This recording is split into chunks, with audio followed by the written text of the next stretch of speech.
This is the first in a series of a couple of movies that are going to cover the advanced option settings, of which there are about 50. In this movie, there'll be 11, including what happens after you press Enter, setting Excel up to automatically insert a decimal. There's some fill handle options. You can actually turn it off if you want to. There are a couple editing options. When you're using autofill, there's a couple of extending options in terms of formulas and formats. There's an option that controls whether Excel converts your decimal place to a percentage. You can turn off autocomplete. You can have Excel automatically zoom using the scroll wheel on the mouse. You can have Excel alert you for time-consuming operations, set up the separators for currency, and change the cursor movements when you're entering text. We're going to talk about advanced option settings. By now, you probably know to get there, you press Alt-FT and then click Advanced.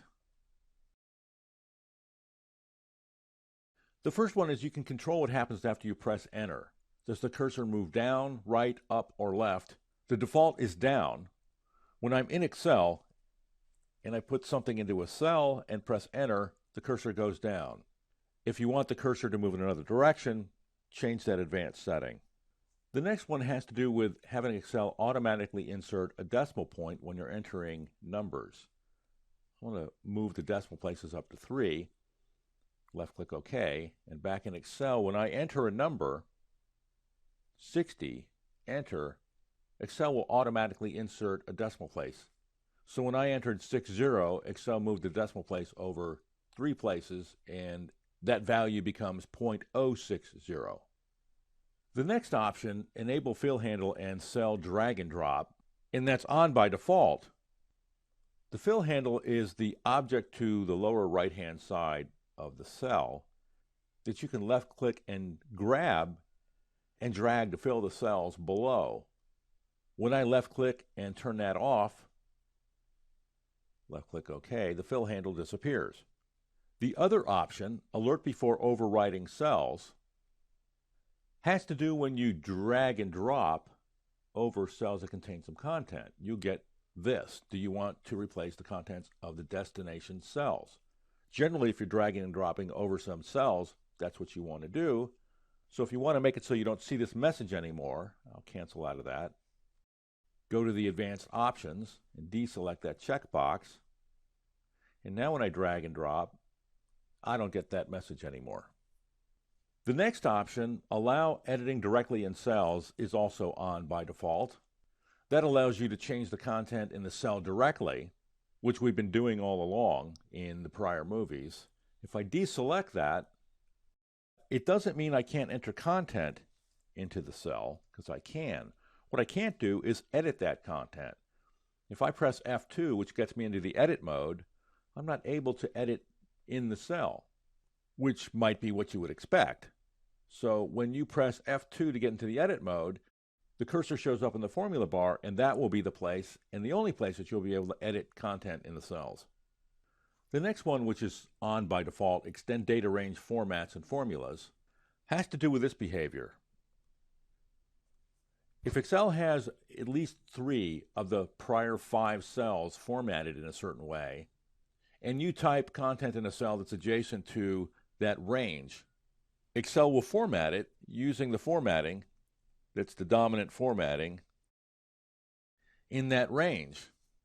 In the second case, I've got red font that's 3 of the last 5 cells, so when I enter and extend the information or the content, in this case it's a series, Excel applies that formatting. With this option deselected, Excel will apply the default format. The next one, enable automatic percent entry, has to do with this. When you have a cell that's formatted as a percent, and I can quickly do that by entering a number followed by a percentage, Control Enter,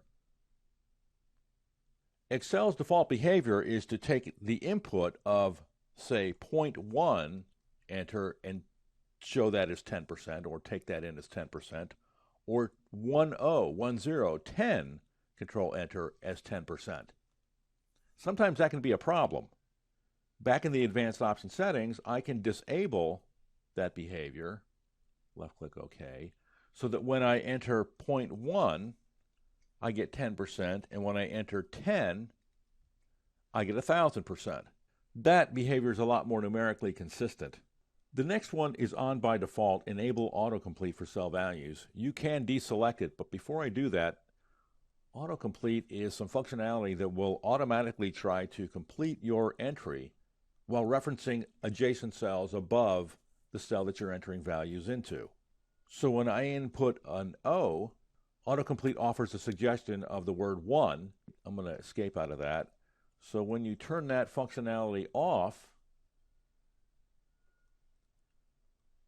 that no longer happens. The next option is turned off by default, zoom on roll with IntelliMouse. That has to do with the scroll wheel on the mouse button.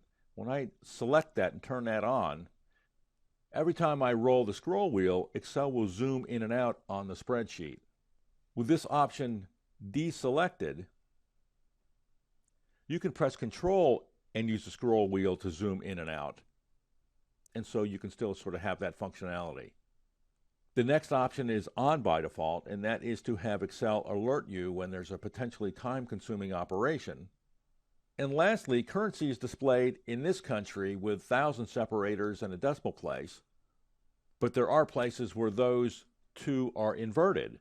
So you can deselect the default and then establish the decimal separator and thousand separator manually. I'm going to left-click that, turn that back on. And finally, the default cursor movement has to do with, I'm going to left-click that.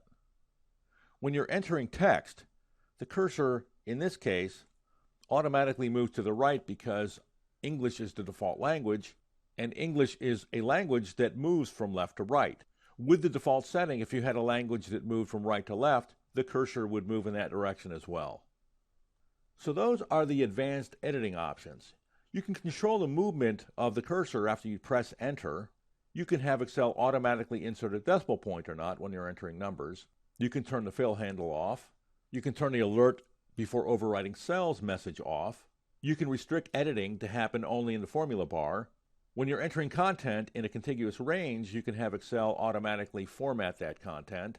You can have Excel automatically enter a decimal. You can have Excel automatically enter a percent in a cell that's formatted as a percent, regardless of whether it's a decimal place or a whole number. Sometimes that can be a problem. You can disable autocomplete. You can automatically zoom using the scroll wheel on the mouse. You can turn off the alert when there's a potentially time-consuming operation. You can change the system separators for currency. And you can change the cursor movement when you're entering text.